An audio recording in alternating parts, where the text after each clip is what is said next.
Hello everyone and welcome into Coach Craig's Sports. This is the UFL DFS video for week number 1. So in this video, I will be going through my UFL DFS sheet for week number 1. I'll be talking through all the relevant players, whether or not I would play them in GPP, a cash game option, or kind of a GPP pay down option. I might mention a couple other players that I don't really have anything listed next to them. We're going to get some injury news throughout the week. At this point in time, I really only have the injury updates for Monday and Tuesday worth of practice, but the slate does start on Friday. I'm trying to get this video out there as quickly as possible. Throughout the week, I'll list all the other injury updates as well as inactives down in the comment section of this video. If you guys have any other specific questions, feel free to leave them down there as well. And then also this sheet will be updated on my Patreon page throughout the week as we do get all that information, all those updates. So if a guy changes from like GPP to a cash game option, I'll switch it over there. If there's like news or starting news or anything else like that that majorly affects it, I will also have that listed there as well. But without further ado, we're going to get right into it. We're going to start off with the Birmingham Stallions. I got Alex Magoo at quarterback, $8,500.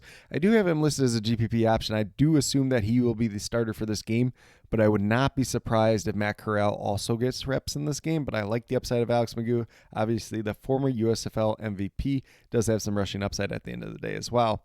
Both running backs are very much in play. I don't really have a strong lean one way or another, but both are GPP options. Not anybody that I'm going out of my way to get super overweight to the field on. Obviously, CJ Marable does have a little bit more pass catching upside, and Ricky Person Jr. has a little bit more touchdown equity upside.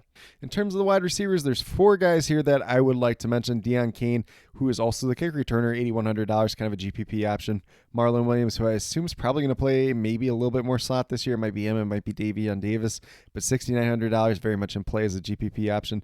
I do assume that Amari Rodgers probably just primarily going to operate as a punt returner this year. I think Cade Johnson could probably also do that at the same time as well. Davion Davis previously has had success with the team, $4,100, so you can consider him a GPP or GPP paydown option. Could be a very interesting play there as well. And then Austin Watkins at the flat minimum of $3,000, GPP paydown option. He's obviously had a lot of success with this team in the past and has some touchdown equity at that. So 4 wide receivers, all very viable. You know, if we get some starting news that majorly changes this, obviously we'll be updated in the sheet throughout the week. Jay Sternberger at tight end, $6,400 GPP option. He's played solid throughout his seasons with the Birmingham Stallions. Obviously a good play just in general. Obviously we want to get that touchdown out of him since he is a tight end and we are not forced to play a tight end for UFL DFS. In terms of the Birmingham Stallions defense, they're $4,600. They go against the defenders. I would consider them a GPP option. I'm going to be underweight to the field on them just because there is some turnover at some key positions for them overall. They're losing Scooby Wright at linebacker. DeMarcus Gates just did recently rejoin the team, so he might not be full speed at this point in time, so a little bit of concern there just in general. Moving down the Houston Roughnecks, they kind of have a quarterback competition. They are with the first game of the week on Friday. I think it sounds more like Nolan Henderson will get the nod as the starter, but Anthony Brown would be the more interesting player to me at $6,900. The pay down option if you want to go there. Obviously does have some rushing upside. Both these quarterbacks have rushing upside.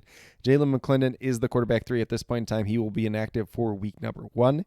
And Zaquandre White at that running back position is going to be inactive for week number 1. So Lorenzo Lagarde is going to be the backup running back, maybe an early down back, $4,000 pay down option if you really, really want to go there. I'm not personally going there myself. I'm going to be on the Kirk Merritt bandwagon. Probably a lot of other people are too at $6,600. Looks like a clear cash game play at this point in time. In terms of those wide receivers, I'm really just interested in Justin Hall, $8,800, solid GPP option. You know, you could probably roll him out in cash at the same time as well if you really want to. Reggie Roberson is going to be the wide receiver that will be inactive for this week. If you really want to take a shot on Chike Kism, Emmanuel Butler, TJ Vasher on the outside, you could do that as well. But I'm just not doing it with the prices of Chisholm and Butler at this point in time. If I was going to do it with one of those 3, paydown option would be TJ Vasher, and hopefully he starts and gets a touchdown. In terms of the tight ends, you know, really Josh Peterson would be the one that I'm looking at, $3,000. GPP paydown option would be a solid guy, as I do expect him to be that number 2 option in the passing game once again. Houston Roughnecks defense, good defensive line. Don't like their linebacker or defensive back unit quite as much. $3,400. They're cheap on defense, but they go against the St. Louis Battlehawks, which does look like a less than favorable matchup just in general. Moving down to the Memphis Showboats, who unfortunately lost head coach and offensive play caller in Ken Wisenhunt, which could majorly affect this offense overall, especially since they did not have another traditional play caller on their staff. So if EJ Perry gets to start at quarterback, I would consider him a cash game option at $8,100, but there is potential for him and Troy Williams to kind of split duties at least early on in week 1. So we'll see what that looks like. The running back room's kind of a three-headed monster with Prince, Kadobi, and Jalen Jackson. If I'm going to play anybody at this point in time, it'd be Kadobi at $4,000, flat minimum, pay down option. Prince is $7,500. I don't think any one of these three guys truly stands out, at least early on at this point in time. If we get some other news otherwise, like that one of them starting that we don't really expect, then maybe we roll the dice on them. In terms of the wide receiver room, Jonathan Adams, $5,800, clear cash game play for week number 1. So he's going to be their wide receiver 1 for week 1 once again.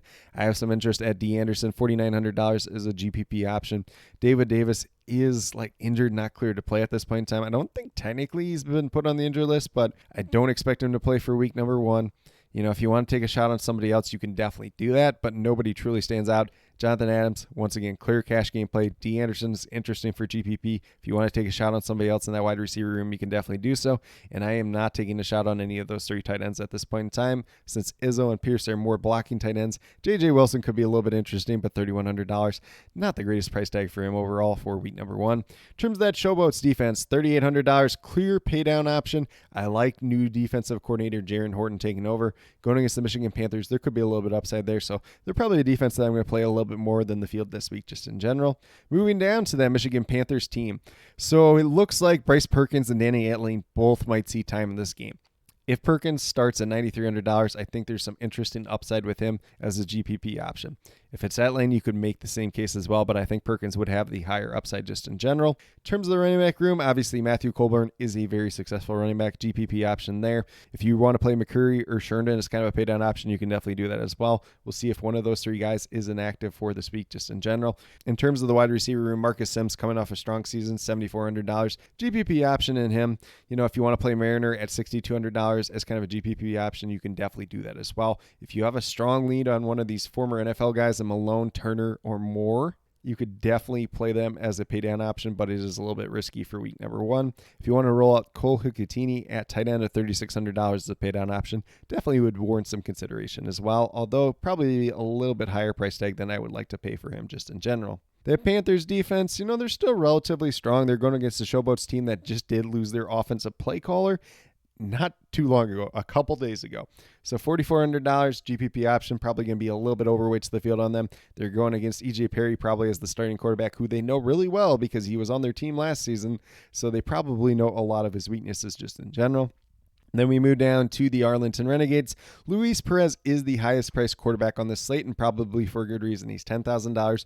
He is probably the safest quarterback in terms of playing all the snaps for his respective team. So high-end GPP upside there, probably going to be even with the field on him just in general. In terms of the running back room, Davion Smith did just return to the team. He's $7,300. Probably not going to play him this week. If I'm playing a running back from this Arlington Renegades team, it's going to be Kalen Ballage, $6,500 GPP option just in general. In terms of the wide receivers, I look at Deontay Burnett, Tyler Vaughns kind of as GPP options if you really want to go there. Javonte Payton's a little bit more expensive than I would like to pay for him at $6,700. If you want to take a shot on Isaiah Winstead, who had some flashes last year, $4,400, kind of a pay down option, you could definitely do that as well. Sal Cannell at tight end, $8,400. A little bit more expensive than I would like, but he definitely does have some upside, especially if he goes out and scores a touchdown or has a ton of receptions, which obviously him and Luis Perez have quite a good chemistry just in general. Then for the Renegades defense, I have them as a GPP option. I think they're going to be a decent defense, maybe take a slight step back this year. Go against the San Antonio Brahmas. Kelmon's first game starting at the UFL level obviously did not impress at the NFL level. Had flashes in college. What will he look like at this level? There could be some opportunities for turnovers there just in general. Then we're going to move down to the DC defenders. So if Luis Perez is the safest quarterback in terms of getting the most amount of snaps, Jordan Ta'amu would be number 2. He's $200 cheaper, offers a little bit of rushing upside. He is a GPP option. Probably going to be slightly overweight to the field on him this week overall. Abram Smith returning at running back, $9,000, obviously coming off that ACL tear. He is a GPP option. He has pretty good upside. If he gets a lot of carries, definitely could warrant even more consideration than that. But coming off the ACL, probably going to be a little bit safer with him just in general. So maybe in line, maybe slightly underweight to the field on him this week. Deion Jackson behind him at $5,000. I would consider a pay down option as well if he could get a couple extra carries, with them possibly working Abram Smith back a little bit lighter workload, at least early on the start of the year. In terms of the wide receivers, mainly interested in 3 guys. Ty Scott, who was great for them last year, $7,900. GPP option, maybe cash game option if you really wanted to go there. Chris Rowland is a slot wide receiver, $5,500 GPP option. And then Braylon Sanders is a potential paydown option. I expect him to be the other starting outside wide receiver. So, if there's another guy in there that you want to take a shot on, you could definitely do that. Although I think those are truly the 3 that I would consider. DC Defenders defense, $3,600. I think there is upside to be had there. I think they're going to be a decent defense, but they go against the Birmingham Stallions and probably Alex Magoo, the former MVP, week number 1. So I'm not sure this is the week that I would go after that potential upside, but it is a contrarian play if you want to go that direction. Then we move down to the San Antonio Brahmas. Kellen Mond has been announced as quarterback 1 for week number 1. He is a GPP option, obviously has that former NFL pedigree. He played decent at Texas A&M. He had the flashes there, didn't play well whatsoever at the NFL level. Seems like he's a relatively safe starter to start the year, but Kevin Hogan could also see some snaps in this game as well. Then we move down to the running backs. Returning John Lovett and Anthony McFarland both have decent upside as GPP options. Jonte Kirkland obviously has been a stud at this level for quite a few seasons. GPP option if you want to go there. Marquez Stevenson, Justin Smith both return. They got relatively respectable price tags, but I'm not really getting too much exposure to them week 1. We're not sure exactly how this wide receiver room is going to shake out. Technically, I have Matthew Sexton at $3,600 listed as kind of a potential paydown option. Was limited on Tuesday due to knee injury, but do kind of expect him to play. We will obviously follow his status throughout the week. And then, going down to those tight ends, I'm not really interested in any of them at this point in time. If you really have a strong read on Isaiah Gathens or Jacob Harris having a potential role in this offense, then you could go after them, although both were limited in practice on Tuesday due to various injuries. That Brahmas defense, $4,200. Solid GPP option going against the Arlington Renegades, although the Renegades are returning a lot of starters, so they should have some pretty decent continuity on offense just in general. The Battlehawks are playing on Friday night. It sounds like Manny Wilkins will at least get the start in this game. We could see multiple quarterbacks and all 3 quarterbacks. At this point in time, our list is active for this game, so I'm not really getting to any of those 3 quarterbacks. Jacob Saylor's at running back, $9,300. Very solid cash game option. Kavan Letalis, probably mispronouncing his name. Once again, he'll be inactive for week number 1. So Javion Howard will be the backup. If you really think he gets enough carries to matter, you could consider him a pay down option just in general. Moving down to the wide receivers, Ja'Cory Pearson, Hakeem Butler would be the 2 guys that I would be chasing. $9,500 for Hakeem Butler. Was limited practice on Monday and Tuesday due to hamstring injury, but he's not listed as inactive, so I do expect him to play. Ja'Cory Pearson, $8,000. He's a decent high-end GPP option. Sam Wiggles will be the 1 wide receiver that is inactive for week number 1. Frank Darby ultimately ended up being limited on Tuesday due to dehydration, so I don't expect that to be a long-term problem, but was an interesting note on the injury report. If you want to take a shot on Denzel Mims, Frank Darby, Gary Jennings Jr., you could definitely do that as well. Not really interested in their tight end room. They haven't really used tight ends too much in the passing game in the past, although it is a new offensive coordinator. And then in terms of that Battlehawks defense, $4,800, interesting GPP option going against the Houston Roughnecks, who have struggled offensively in recent seasons. But with that being said, that's a quick little rundown on my UFL DFS sheet for week number 1. Once again, the sheet will be continually updated throughout the week as we do get news, so definitely be sure to check that out over on Patreon if you have not done so already. Very small monthly donation over there, and then all the other major injury news updates, inactives, everything else like that will be left down in the comments section. If you have any other additional questions related to UFL DFS for week number 1, be sure to leave them down in that comment section as well, and I'll get back to you as quickly as possible. But with that being said, if you are brand new to my channel, checking out for the very first time, or have yet to subscribe, please consider doing so. Definitely would appreciate it. Helps to build the community that we're trying to build here at Coach Craig Sports, which is one that's truly for you, the viewers, helping you with your DFS.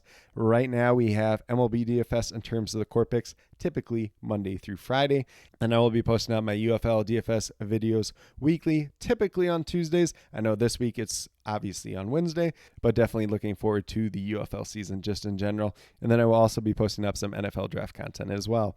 And then last but not least, if you're interested in sports betting, if you're interested in prop betting whatsoever, be sure to check out the links and promo codes down in the description below for BetUS, Parlay Play, and Prize Picks. If you're a brand new user on any one of those 3 sites, when you sign up, make your initial deposit, you will get a first match deposit bonus.